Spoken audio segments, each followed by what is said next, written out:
In today's episode of The Oracle and the Warrior, we are going to discuss God's truth on marriage and children. Hello, everyone, and welcome to the Oracle and the Warrior podcast. My name is Tina, and I am one of God's oracles. And my name is Laura. I am one of God's warriors. Sound crazy? Welcome to our world. Tell me, Tina, what are we talking about today? Today, we are going to talk about God's truth in reference to marriage and children. We're going to start with the first acknowledged couple, the first recorded husband and wife that is acknowledged. Would that be Adam and Eve? It would be Adam and Eve. When you and I were researching this to create this episode, I started, of course, with the very beginning of how Eve came to be, right? Because you had Adam first, he came in, and then Eve came along in the next chapter. I'm going to read to you exactly what it says in Genesis 21 through 25. Okay. It says, "And the Lord God caused a deep sleep to fall upon Adam, and he slept." Men are always sleeping. "And he took one of his ribs and closed up the flesh instead thereof." So, in other words, Adam took a little snoozer, God took one of his ribs, everything was good. Thank goodness he didn't take something else.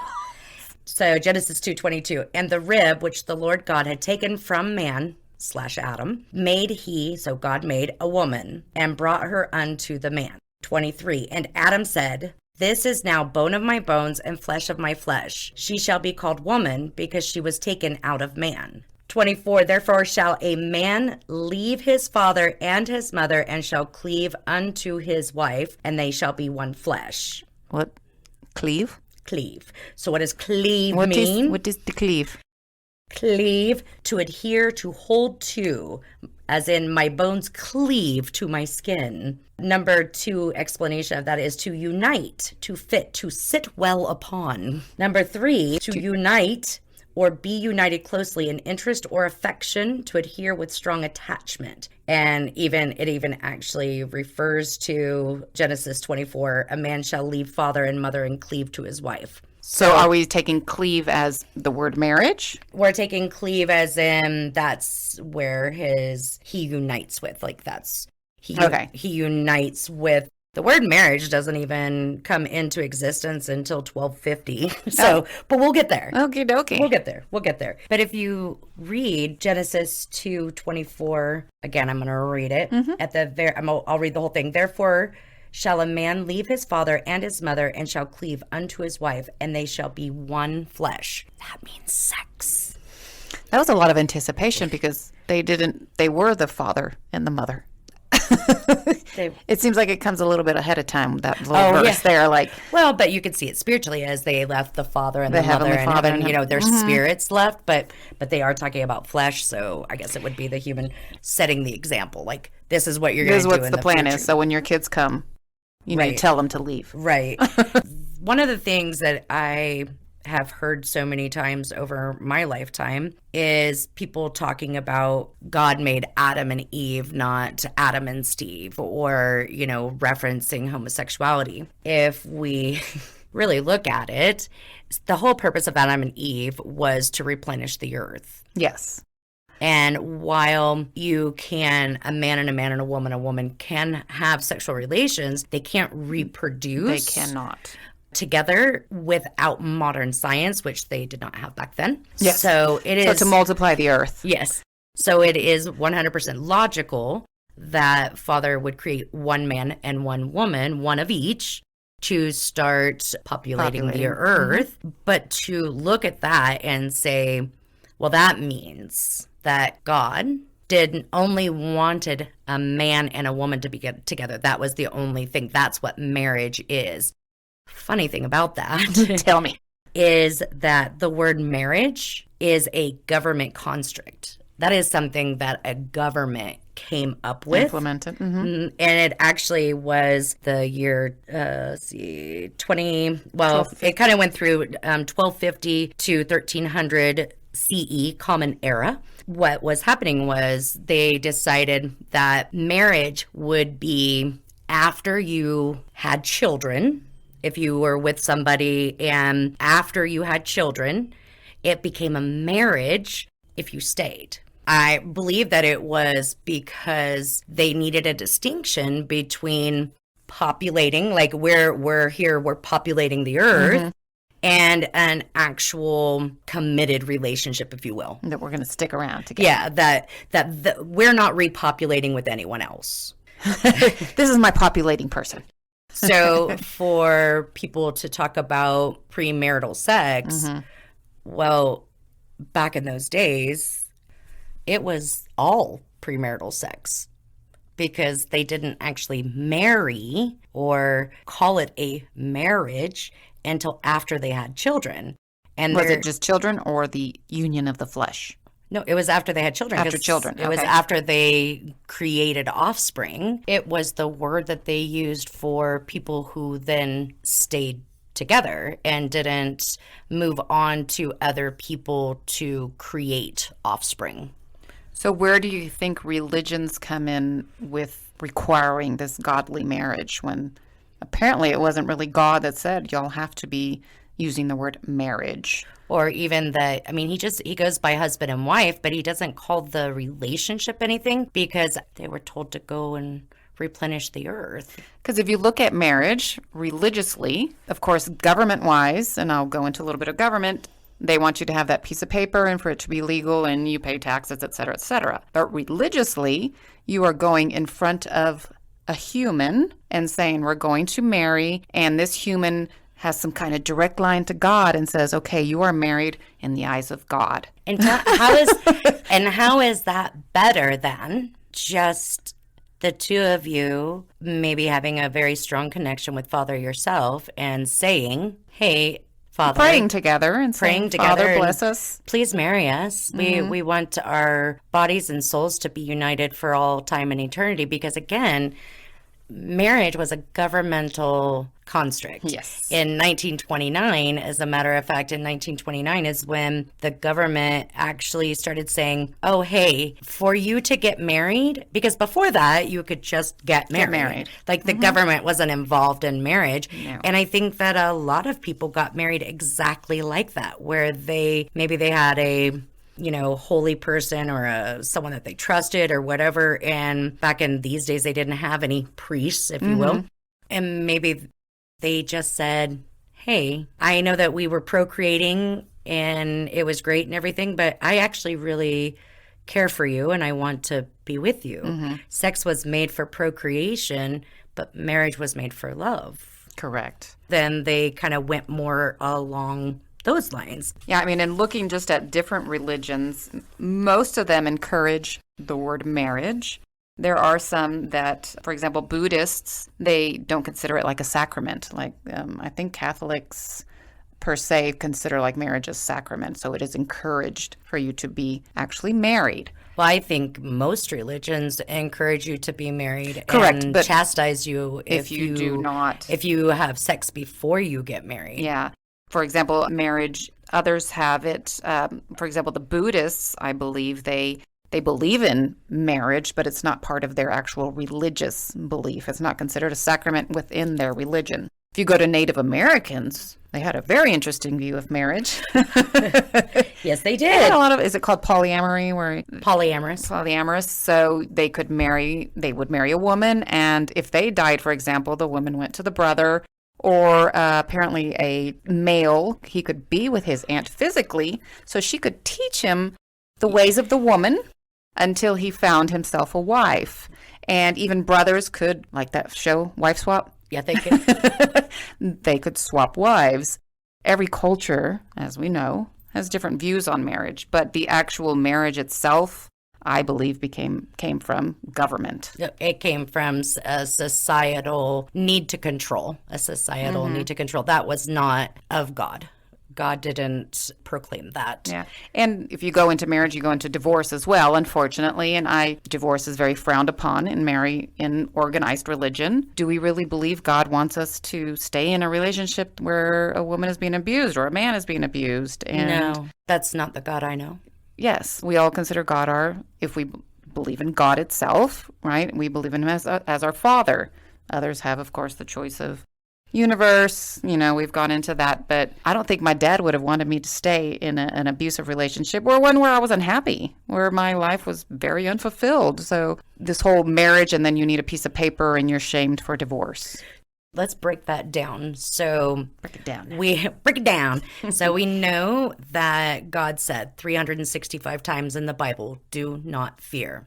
Judgment, when we live a life of living by fear of judgment, and we stay in a marriage because we are afraid we're going to be judged, how could that possibly be of God? I have no answer to that because there is no answer. It's not. There is no way that Father would want us to subject ourselves to that. And think about this in terms of if you do have children or you have a sister or brother or cousin, if they were being abused, horribly abused, or even just abused, would you tell them to stay? And if you wouldn't, is God a lesser parent, friend, sister, brother than you would be? A lot of people believe, well, that's just my lot in life. That's what I came here to do. I made that promise. Or I made that promise or whatever. Or, and I'm just spitballing here, or is it a matter of you made a choice with your free will and you're realizing now that the choice maybe either wasn't the best choice or that person changed. You have the right to walk your path. That is what we're supposed to do. We're not supposed to walk other people's paths. And maybe that relationship was part of what you came here to learn, but suffering in it isn't what you came here to learn. The compassion and the strength and the growth that comes out of that relationship and learning how to remove toxic relationships out of your life. That's where the growth comes from. That's the lesson, not you're not enough. And so you're being punished, because God doesn't punish us here on the earth. It doesn't work that way. And we're allowed to make choices in our life in other aspects, and we've made mistakes, right? Learning experiences. Okay. And everybody tells you that wasn't a learning experience. Now grow from that.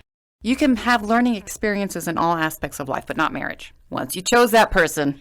A lot of religions have them choose them at a very young age. Ooh, Laura was reading... Religion or arranged marriage. Laura was reading yesterday that the human mind does not develop completely until 25. So if you get married at 18, in 7 years, are you even going to have anything in common with those people? And You'll then be if a different person. And then you bring children into that. And what are you teaching them? If the person you're with is abusive or you have nothing in common or you're not in love, suck it up. Suck it up, buttercup. Suck it up. No learning experience for you. As we were researching it and we were finding this whole thing about marriage not being a thing until after you've had children, I started thinking about all the things that I had been taught growing up in the Bible about premarital sex and that it was wrong and that it was this and it was that and blah, blah, blah, blah, blah. For us to understand the words and what their meaning was when the Bible was written, meaning, we have to go back to, I use Webster's 1828 because that's, or 1828. Yeah, I think it's 1828. One of those. But it is the oldest dictionary I've been able to find online. A lot of words that people use in religion now didn't mean back then what they actually mean now. Yes. So we found some interesting things. Yeah. So like if you talk about immorality, believe it or not, back then when the Bible was written, immorality meant a crime. All crimes are immoralities. It's like a crime. And crime can be more than just an immorality, and those included injustice, dishonesty, fraud, slander, profaneness, gaming, intemperance, lewdness. Those are all immoralities or crimes. What exactly is lewdness? I'm glad you asked. Okay. Because lewdness then would, that is the only thing in there that even would make me think of sex right? Yeah. So I went and pulled up lewdness. So what does lewdness mean? It means the indulgence of lust, fornication, or adultery. Ooh. I think we all know what adultery is, so I didn't look that one up. But I did look up what fornication meant. Yeah, we know the modern day definition of it. What does it say back then? And when I looked up what fornication, because I know what fornication now means, but when I looked up what fornication actually meant in that dictionary, I was so shocked, because what they actually meant by fornication, and this is back in the Bible times, fornication meant adultery, incest, or idolatry. Not even close to what we've been taught. No. That to me is insane. That So if you listen to that, nowhere does it really say then in the Bible that you can't have sex before marriage. It's morality, if you want to take it there, but agreed, but it's not what God was saying. It's not what he was saying, but because over the years people took those words and explained them in what they saw them as. And so the meaning of all of these words, they could have taken adultery, and adultery is having sex with another married person, so therefore fornication is fornication. Yeah. One of the really interesting things when we were doing this research was just the premise of so many religions say that a woman needs to be subservient to the man in the marriage. Yeah. But we look at Adam and Eve, the role model for husband and wife, and they walked side by side. Eve didn't walk 3 paces behind him. They talked about everything. They were equal. They were partners. Yeah. Laura found this really interesting thing that I'm going to read, and it just was somebody's kind of take on it. And it said, "The woman came from a man's rib, not from his feet to be walked on, not from his head to be superior, but from the side to be equal, under the arm to be protected, and next to the heart to be loved." I thought that was so perfect. Well, even Adam says, this is bone of my bone, flesh of my flesh. So why would he treat himself equal, basically, because it's part of him. Why would he treat himself inferior? I agree. Why would he see himself as less? Yes. And he did not. And that is, again, something that came over time with government. Unfortunately, man. Yes. Agreed. Because I don't have a child and I say, "Oh, my son, you are better than my daughter." So why would God place Eve there? He wouldn't. For her to be treated. No, I know I'm being a little devil's advocate here. We wouldn't do that. No, he would not, because that's his daughter. And he loves her, and he created her. I can't even imagine that he would ever. Yeah, the fact that over these centuries and these thousands of years that it has been so skewed to think, luckily things are changing, but that the woman was inferior. And it really sickens me to think that over the years people have believed, women are inferior for whatever reason. Well, and marriage means that now the male owns the female. Oh yeah, that was a history of taking their name and treated her as an equal and not property. Yeah. Well, it's funny, like in South America, when a woman gets married, and I'm sure things are changing now, but when they take the man's last name, it's of so and so. So yeah. So my mother, for example, was. Well, her name is Isolda of Schmidt would have been the translation, and that just means property to me. Of the Schmidt family is probably what it was. It was belonging to. Yeah. I think that was the origins of it. That identified the married woman of belonging to another man, so you can't have her. So I'm just going to throw this out there. I have had a chat or two with Heavenly Mother. Some of you refer to her as Mother Earth. And I just can't see her ever conceding to be property of. Yeah. She is just as strong as she is beautiful and intelligent. Witty. Yeah, and Father adores her. He'd never put baby in a corner. No. Sorry. But yet people use religion all the time to justify that a woman must be subservient. Yet God didn't say that. Mm-hmm. Society said that. Religion said that. God didn't say that, because I don't think Heavenly Mother would let him. I think she'd be like, So let's move into what God has said about children. What did he tell everybody from the beginning of time? Well, he told Adam and Eve, he said, be fruitful and increase in number, fill the earth and subdue it, rule over the fish in the sea, the birds in the sky, and over every living creature that moves on the ground. So he's telling these two people. That's a big job. Considering the fact there's 7 billion people now. Yeah. But he's telling these two people, go forth and be fruitful. Like, go forth and make kids. Have the babies. Have the babies. But I don't think that he meant, like, everybody forever do that. Yeah, this is Genesis. Yeah. Then the New Testament came out. I mean, it's just like Abraham. God told him to split his son in half, and at the last, to prove his faith, and at the last minute, God stopped him. Laura, what do you think that excuse in a court of law, how would that go over? I think they would be charged with some kind of mental illness that they heard God tell them to go sacrifice their child, number one. A lot of people take every word in the Bible as this is what we're supposed to do forever. Forever, correct. The thing is that, like with my own children, when they were little, I didn't have to tell Kayla, don't bite the dog. You know? Did you have to tell Sydney? I'm just using it as an example. I know. Just kidding. I'm joking. Or, don't poke the guinea pig with a stick or something like that. Everyone takes everything that is said in the Bible as this must be done forever. Well, and it's funny because it's sort of pick and choose as well, because we're following New Testament was our not orders, but what we were recommended to do. And some people will throw in Genesis in there from a long time ago.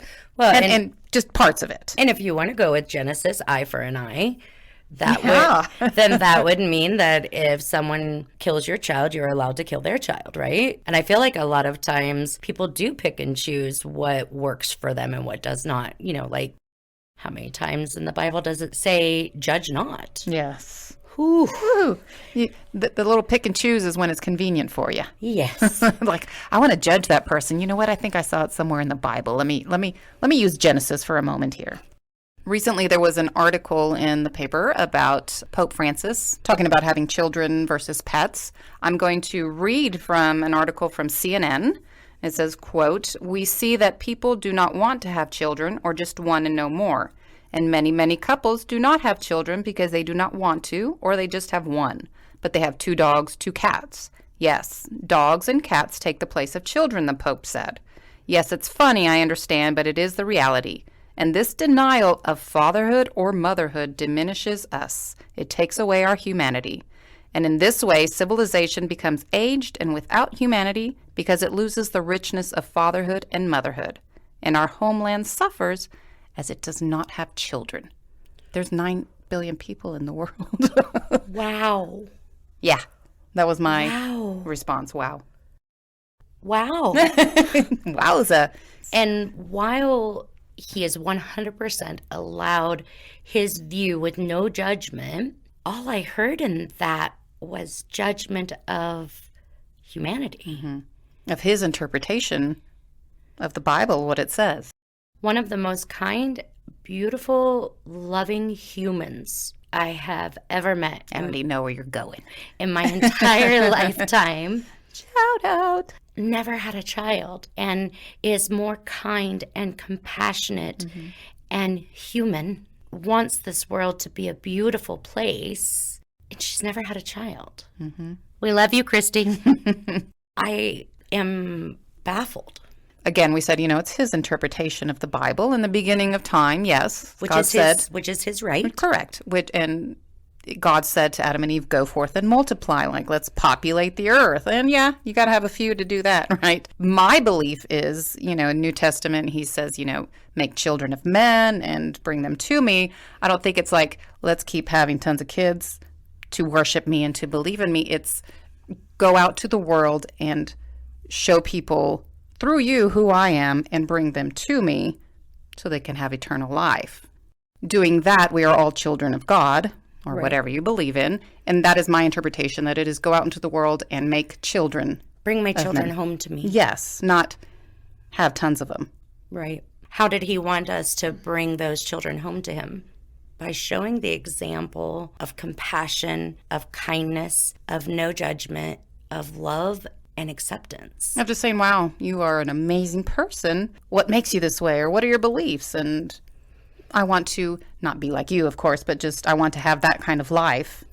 Exactly. And you achieve it through him. And let me tell you, our friend who we were just speaking of, who is very kind and loving, she is adored by everyone. Everybody that meets her. When she comes to visit us, and she'll usually stay for a couple of weeks, within days, she's bringing hordes. She has a crowd. She has a fan club of people who. How could you not? She's amazing. She is amazing, and we are very grateful for her.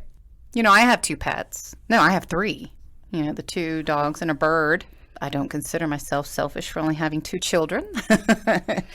I wanted more children, but my body didn't agree with me. Does that make me selfish? Because if I would have tried for another child, the doctors said that I would not have survived. So I feel it would have been more selfish of me to take their mother away and to take my husband's wife away and have him raise 3 children by himself. Yeah, good. Ooh. Sydney was enough for 3. I don't believe he is judging us like, oh, you only had 2? You didn't do a good job at bringing children to me. I think, like we said, it's spread the word. I agree. Another thing in reference to children and misconceptions that I believe that people have with God is, and while I believe you should discipline your children and that you should teach them consequences so that they do not grow up believing that everything's a handout, I don't believe that doing that with cruelty or violence is the answer. I'm not talking about a swat on the butt, because my girl's got a swat on or 2 on the butt. But a lot of people quote the phrase, spare the rod and spoil the child. Believe it or not, that is actually, they always quote it as being in the Bible, but it's actually not. And I'm going to read this to you. The phrase, spare the rod and spoil the child, is not a Christian phrase, and it is not in the Bible. The phrase actually comes from a narrative poem written in the 1600s titled Hudibras by Samuel Butler. When I read that, I was like, I didn't know that. I thought that was in the Bible. And so Laura, can you explain the difference between Proverbs and Psalms? The Psalms are a divine counsel from God, and the Proverbs are actually a practical advice written by King Solomon. I don't know why Proverbs was put in the Bible, but some of it's very beautiful, but yeah, I don't know. Because wasn't it like meant to be a poem for his wife? Yeah, so it a wasn't. Lot of it, yes. So it wasn't like direct counsel from God, but yet it still is in the Bible. Anyway, so now that you understand the difference between them, Proverbs 24 says, "Whoever spares the rod hates their children, but the one who loves their children is careful to discipline them." I mean, spare the rod as in not using the rod. Exactly. But I also, that wasn't God's words. Correct. That wasn't God's words, because I don't believe that when I get up to heaven and God's saying, so did you? I don't believe that he's going to have a big old rod that he's just going to beat the crap out of me every time I say yes. I believe he's going to lovingly sit me down and explain to me why. If I have not learned by that time why, I believe that he's going to sit me down and say, this is why that's not okay. Yeah, I used to be a believer in spankings for children. Now, mind you, you can't sit a 2-year-old down and talk to them and explain and expect them to understand. So the little swat on the butt sometimes is like, hey, pay attention. Don't cross the street without, holding my hand or looking.